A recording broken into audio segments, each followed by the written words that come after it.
In continuing, we would like to invite Livia Trevisani, who is the current president of the Spiritist Center Peace and Knowledge of Orlando.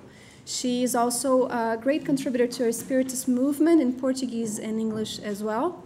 And so she's going to be talking to us about the education of mediumship in the aspect of study, commitment, and discipline. Thank you, Livia.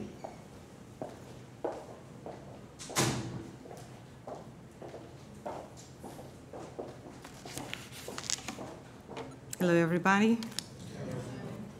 I'm so glad that Heather spoke before me because it was right after lunch.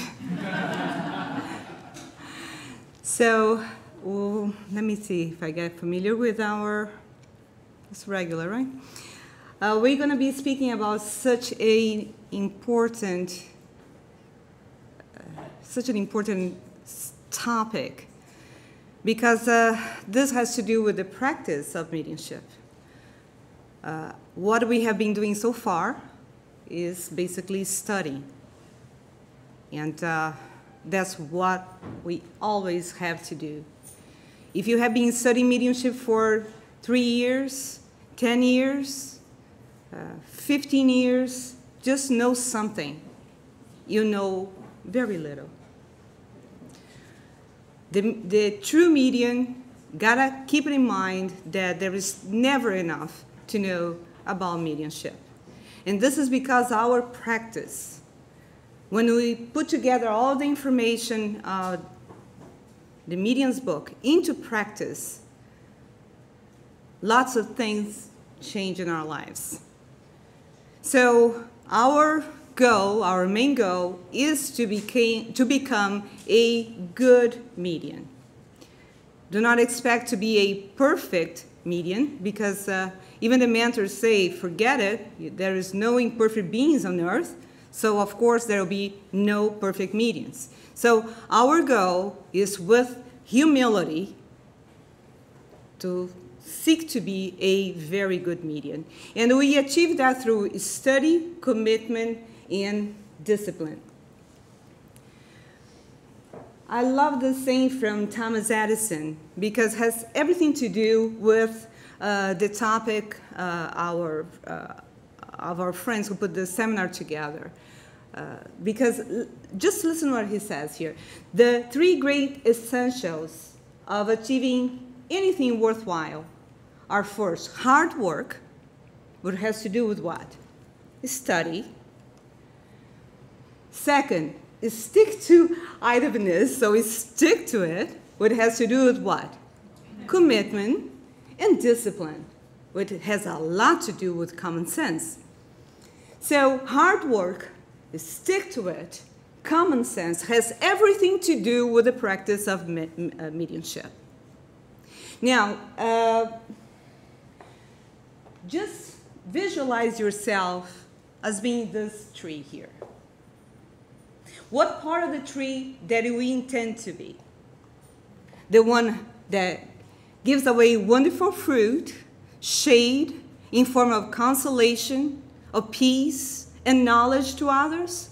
Or the other part that just wither away? Of course, we all want to be in this side, right? And just advance one point for your reflection. One of the main reasons the medium withers away is because of pride. So just keep that in mind, and we will talk a little bit more about that. Spiritism is wonderful, but can be complex. The practice of Spiritism can be even dangerous. So that's why Allan Kardec just tells us, watch out. This is nothing to be toy with. Don't trifle with mediumship. Don't play around. This is not proper nor prudent. If there is one thing that we can never forget as we relate to each other in the Spiritist Center, in the Spiritist movement, in our families, in the practice of mediumship is this statement here. Question for you, Spiritist knowledge. Who said this? What is this? Who's this statement belong to? Allan Kardec? One of the wonderful, beloved mentors we have? Who's this statement from? From who? From Christ, from the Spirit of truth. This is a straight instruction from Christ to us. Love one another is never enough for us to remember this, mainly because it's not easy, right? The practice of loving is very, very difficult, very challenging. But it's not because it's difficult and challenging that we should wither our determination. But educate ourselves is something that every Spiritist should bear in mind. The educate part for speakers is number 1. The educate part for mediums is number 1111.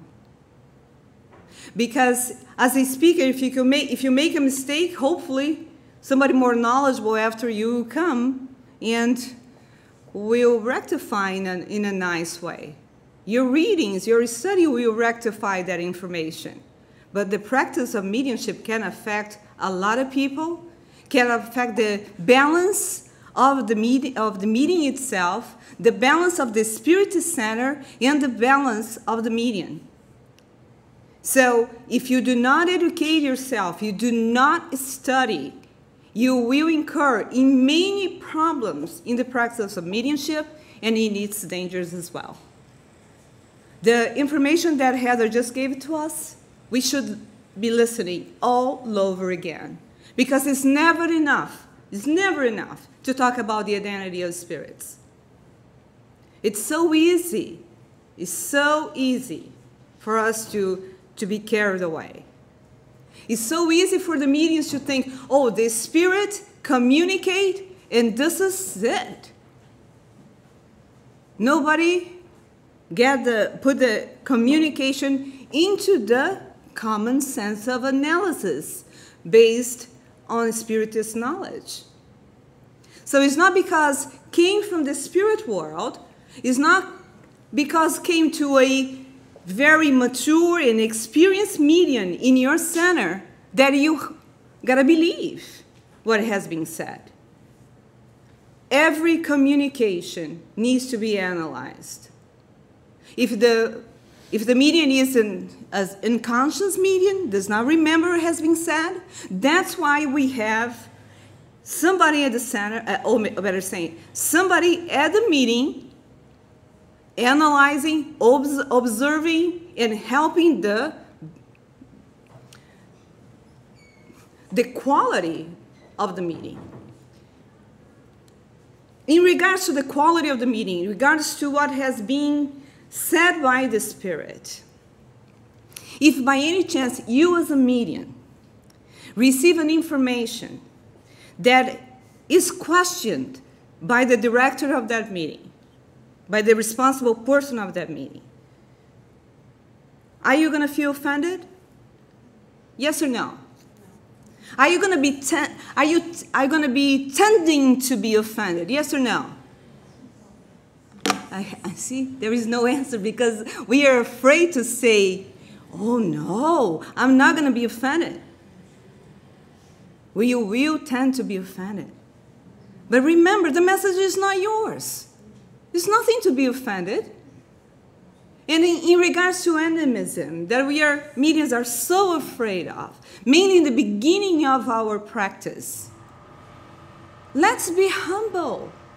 We are all learning.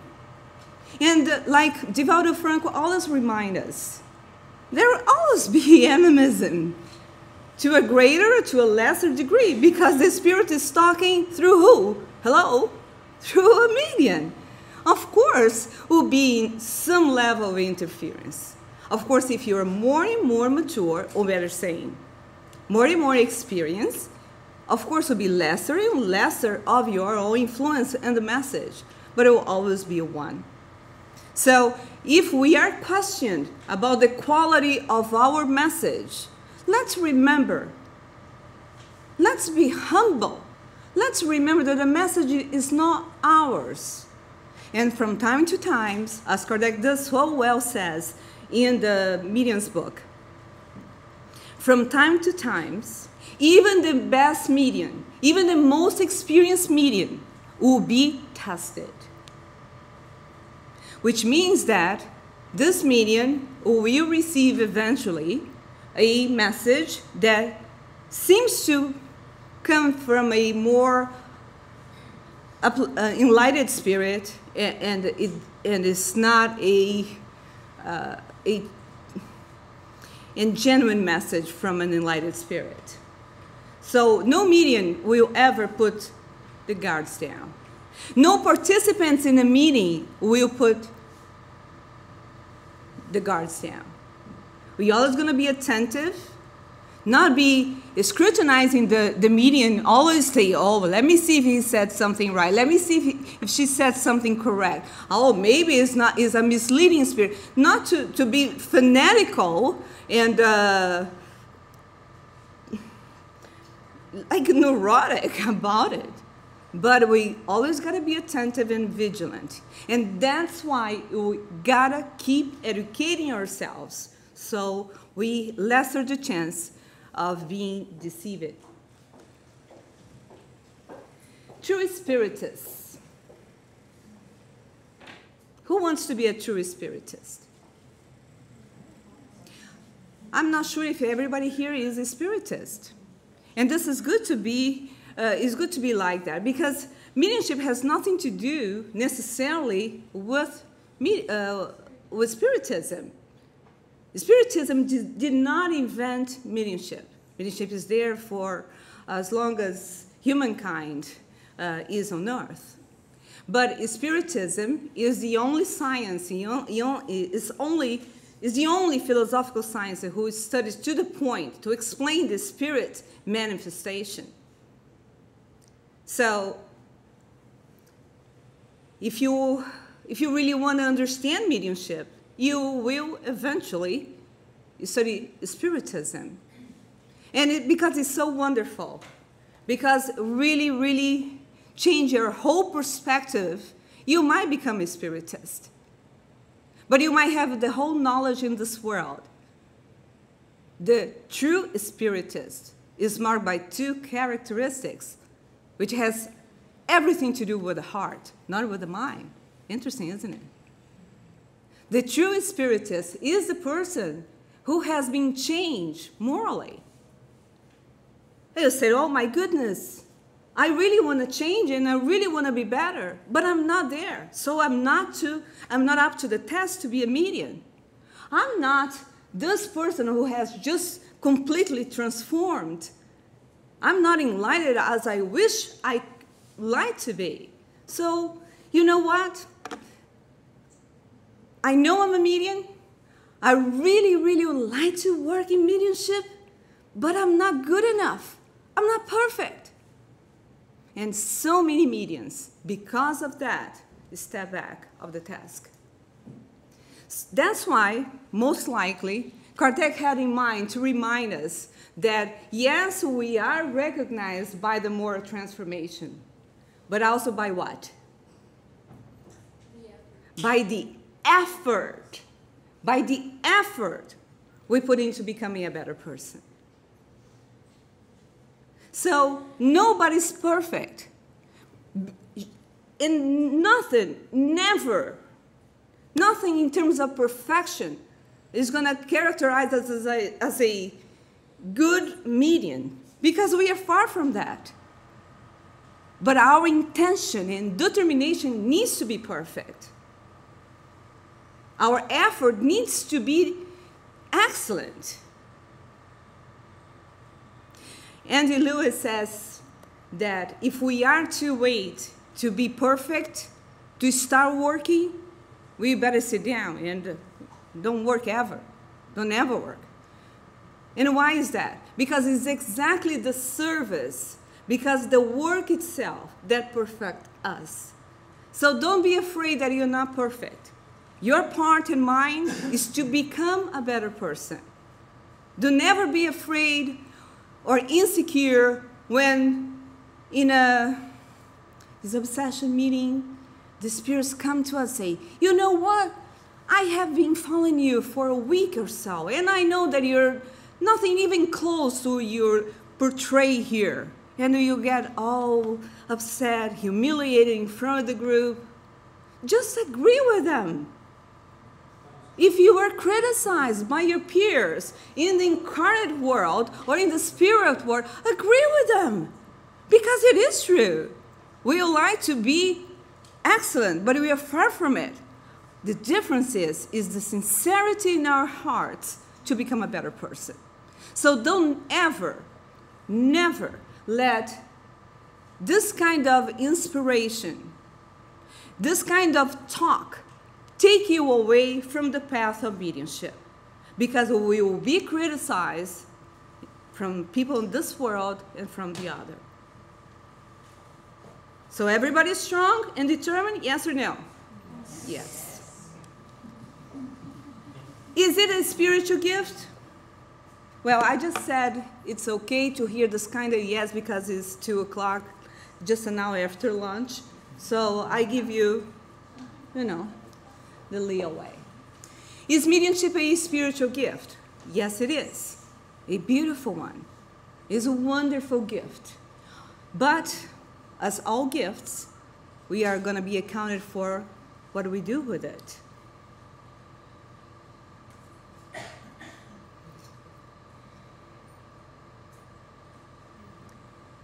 Unfortunately, we carry so much history in our souls from other religions of culpability, of guilt, that when we hear about accountability, we understand the idea of action and consequences, but we put as a wonderful, or better say, the terrible ingredient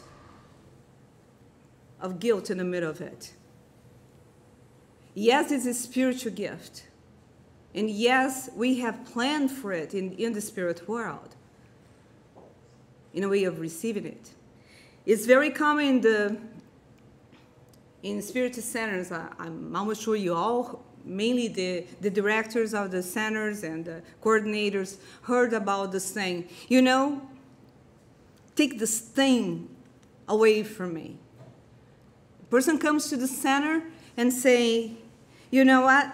I hear spirits, I see spirits, I feel the presence of spirits, and I heard that here in the center, you do something to take this thing away from me. You do like a spiritual treatment, is that true? Yes, it is. So take this thing away from me.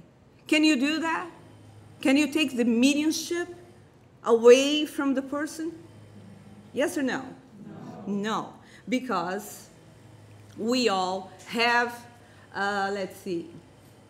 we all have planned for it in the spirit world. So our part is to explain to the person that yes, this mediumship is a gift. And sometimes, because we go through so many trials, mainly when we are called into the exercise of this gift, that you think, actually, this is a gift that, thank you very much, is more like a torment. Our part is to counsel the people who come to the center and explain that, yes, we have planned for our trials and challenges. We do have a plan of life. And if mediumship is in the middle of it, and if we have not be people of good, if we have not been trees of good fruit in our lives, mediumship will be a gift with a lot of weight and can bring a lot of torment and can be difficult. So our part is to help the person who comes to the center, to the would-be mediums, to go through this insecurity and fear of being a medium into truly transform that person into a worker of peace. Of course, the purpose of mediumship is indescribable in terms of beauty and possibilities. Of course, we are here to give an account of the life in the spirit world. Mediumship will bring true evidence of life in the spirit world, the continuity of the cell, it's a survival of the cell after death. In terms of a personal plan, mediumship will account for the spiritual progress of the medium, and it will be an opportunity of service. Opportunity. You're not a better person because you're a medium. You have the opportunity of being a medium.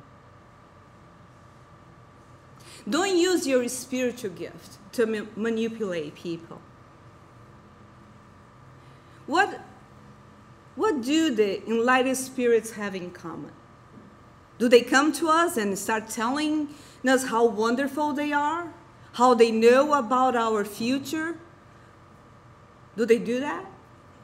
What do the spirits, our mentors, do have in common? What is a very common trait? They are respectful and they're what? They are discreet. The mentors are discreet. So should we.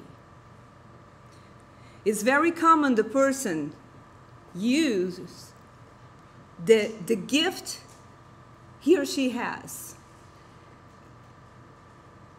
After knowing Spiritism, not necessarily, and understand that mediumship should be given away free as service, the medium not necessarily receives monies for his or her works, but sometimes is seeking attention, is seeking power. Have you seen a medium, or even not even a ostensive medium, but a pass giver, talking to somebody who is giving a passes right after the passes? Talk to me after the meeting. Talk to me after your passes. Have you ever witnessed something like that?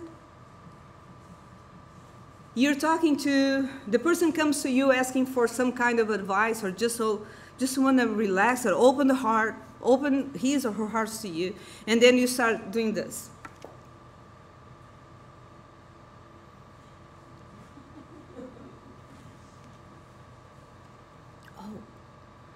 Just by your body language, you might want to be perceived as the person who is seeing the aura or perceiving spirits or listening to something. Oh, just a moment. Oh, I just heard my mentor telling me to tell you this. Or even worse, the director of a center or the director of a meeting come to the workers of the center. I have received an instruction from the mentor of the center to tell you this, that's what we have to do. Isn't this way? This is a way to manipulate people? Or to impose the power of your position? You might have heard as a medium, or as a director or administrator of a center, the instruction of a mentor, of your mentor, the mentor of the center. Yes, so many of us are inspired, sometimes not even inspired, directly talked to. But your part is to be discreet.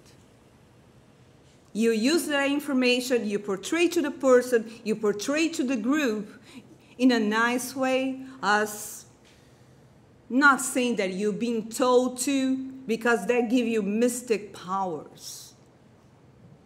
Have you noticed that some people, some mediums in a center, some pass givers in a center are more sought after than others? When I see this in my center, I always go after, find out what's going on. And I always find something like, talk to me after this meeting, or having conversations like revelations after whatever time, through phone, through emails. It's amazing.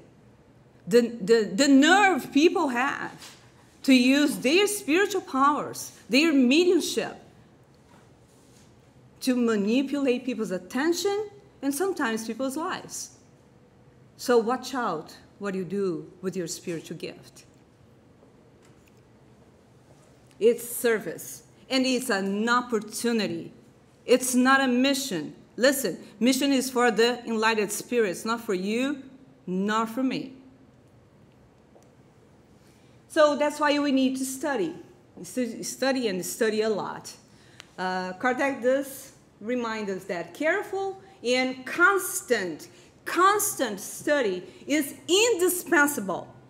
It's not necessary only. It's indispensable to both participants and mediums. To both mediums and who? No, I didn't hear. To mediums and who? Participants.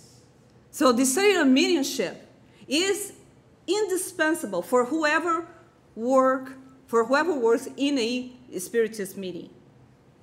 We gotta study, everybody together, as it helps prevent what? Many disagreeable consequences. Once again, it's necessary to recommend that study in preparation what? Precede practice. Oh, I'm a medium, and okay, I need to practice. And then the person comes to you, to administrators and directors of centers. You know what? I have been practiced as a medium in Brazil or in France or in Indonesia for 10 years. I'm ready to work. Are you going to admit this person into your meeting? Yeah, do that and be ready for disaster.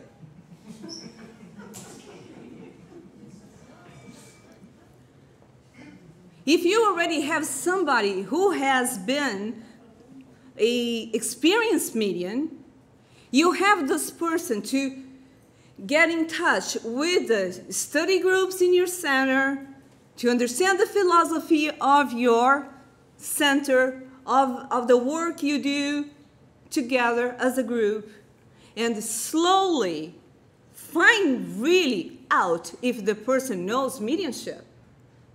Because a lot of people think they know, and they have never studied. Question the medium. Don't be afraid, this is your part.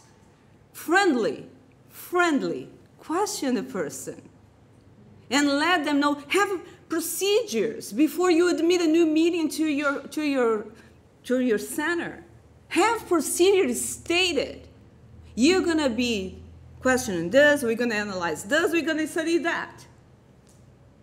And by the way, we have continuing education, and it is mandatory. Oh, I don't like this already. Let me go to another center that is easier. Okay, go for it. But at least you're not going to have a problem in your center. What are we doing here? This is called what? Continuing education. A lot of people here have years and years of study of Spiritism, and they are here sitting. Why the other mediums of your centers are not here? Hello? Why? Oh, because it's in Port St. Lucie. Okay, so let's invite a federation to have a seminar in your city. And that's how many is going to show up. Sometimes you got to be stronger than just plain inviting people. Because people are lazy, I'm sorry. And the mediums in your center will be too. They don't like to study. So have a plain spirits book in the beginning of your meeting and finish the whole medium's book. And the medium's book. Start it again to the end of this incarnation. And it's not going to be enough. They don't want to study, they're going to listen for 10 minutes of medium's book right there in front of them. Oh, I'd rather have a message for my heart. Your heart has been receiving a lot of messages. Now you need to study. Study. We got to study. People don't like to study. And you need to know there. that as a coordinator of your center. It's your part to stimulate, motivate your group, but sometimes it's your part to say, listen, we're going to have a seminar, and by the way, it's a requisite. You're not going to say it is mandatory because it doesn't sound good. We say it is a prerequisite for you, the continuation of your work in this meeting. That works so well, works very well. Has a wonderful implication in their determination. Okay, if you want to be a good tree with good fruit, we got to have a good foundation, right? Got to have big roots, deep roots, and you only can acquire that through study. Of course, the study is done through what? The Bible of mediumship, which is the medium's book, of course. And there are so other wonderful, wonderful books out there. They're for us to increase the knowledge of mediumship. Of course, the purpose of studying is discernment, it's safety, and efficiency. Discernment, that's what we have been trying to do with all these lectures here, to raise our awareness, our discernment, what is right in terms of mediumship, what is not right, what is proper, what is not proper. And that discernment is raised through in the education of your group, of your in the medium's courses you teach in your class, in your center. Safety. It's wonderful to be a medium, but it can be dangerous. Can be very dangerous. And only study will help you to lessen the possibilities, or you get into the traps of the spirits that do work against the services of light. Put it together so well. Be careful. Be very careful. Be vigilant. Study and pray. And of course, you want to be a productive medium, and there are ways of doing that. And through the education and practice of mediumship, you can become a good medium. If pride is a problem to anybody who is a candidate to ingress in the higher dimensions of life and the spirit life, if pride is a problem to anybody in terms of moral imperfection, let's be aware. Now I'm talking to the coordinators and directors and administrators of centers again, because this cannot be talked enough. People who are already fully developed, people who are already experienced, they do not want to study. They don't want to hear about continuing education. They are exactly the ones who are never in these seminars. And these are the ones who bring the most trouble to centers. The ones who consider themselves, I don't need any more knowledge. What is this feeling come from? From pride. And Kardec, knowing human psychology, so well advised by the mentors, did tell us it will be a big mistake on the part to regard themselves, the fully developed mediums, as being no longer in need of further instruction. Okay, they are trying to devise a medium, right? And your part as coordinating director of the center is to do what? Is to enforce that for the security, the safety of the meeting and of your center. Because these are the ones who are not going to be obsessed. They're going to be fascinated. They're going to fall into fascination. And because they have a lot of charisma, usually, they have a lot of experience, they have the touch that only maturity is able to give to special people, especially in a way that they do have different capabilities. They might bring your whole group down. And they might open a huge window of spiritual disturbance in your Spiritist center. So let's enforce in a loving way, sometimes even if it is necessary to talk to the person directly. Let's have these fully developed mediums in a continued education program. Discipline.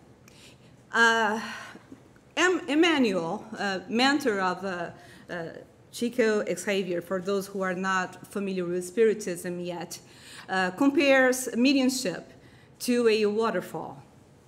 And this is a phenomenal comparison, because the idea is that a waterfall can start anywhere. It's not an exclusive patrimony of any group. It's not a privilege. And it is what? It has what? An immense potential of energy. But in order to be able to produce energy, what does it need to have? A dam, right? In order to control energy, control the potential, transform the energy into something useful. So that's what is discipline to mediumship. The discipline, it will be your dam to discipline your mediumistic abilities. We gotta be disciplined. And discipline is acquired through what? Study and practice. Because you have all this energy. Sometimes the person, mainly in the beginning, is almost uncontrollable. And through practice, through awareness, the medium will understand that we are not here for a show. You're not here to get the director of the meeting start hitting the person, start screaming, swearing, and throwing chairs around. We can let the spirit communicate with passion if he wants to express himself or herself like that, or itself, better saying, regarding to spirit. But we don't need to make that an spectacle, okay? So, and if you do not believe in the need of discipline, I even have a stronger image for you. Imagine a 4-ton car running the road, being driven in the road with no brakes. It's an immense potential there.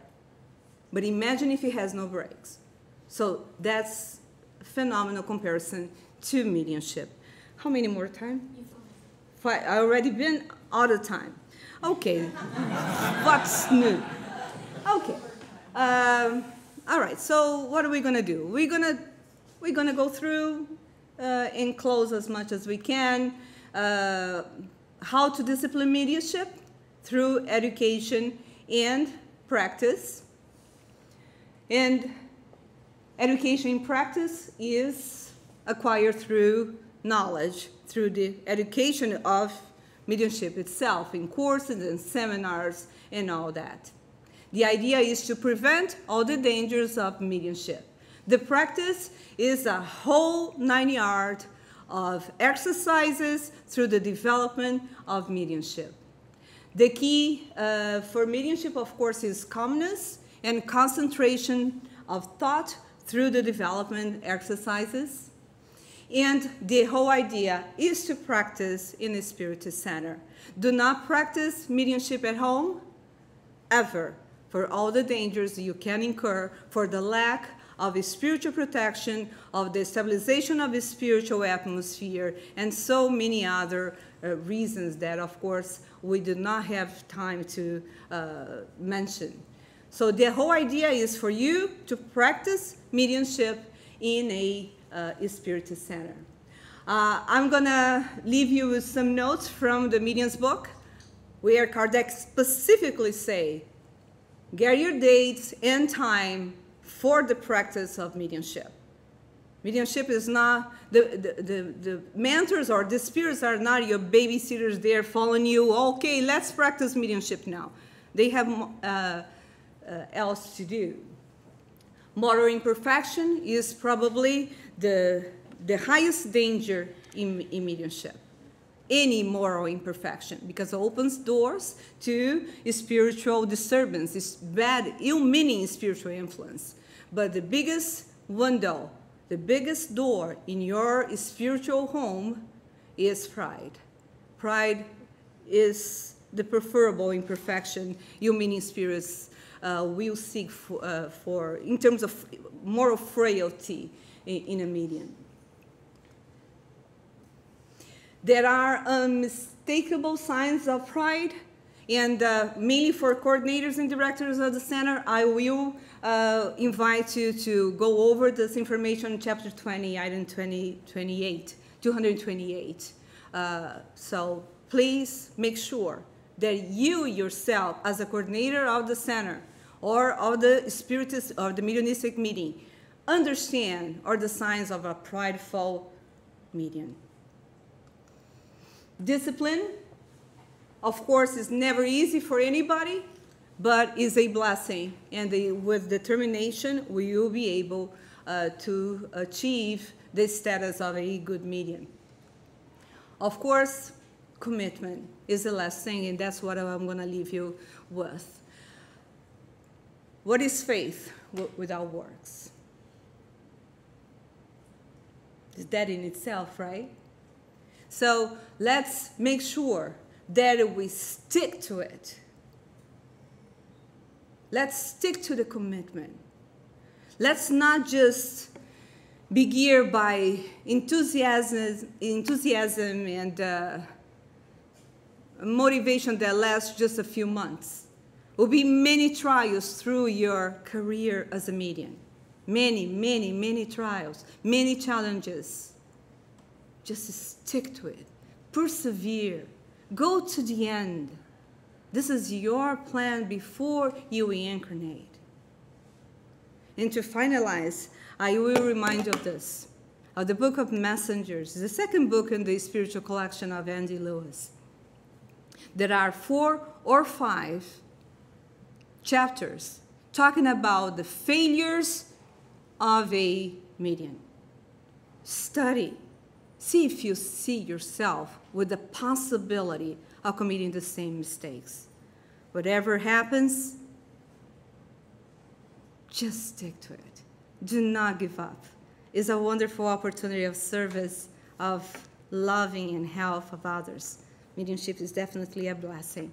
And although the difficulties is worthwhile. Thank you very much.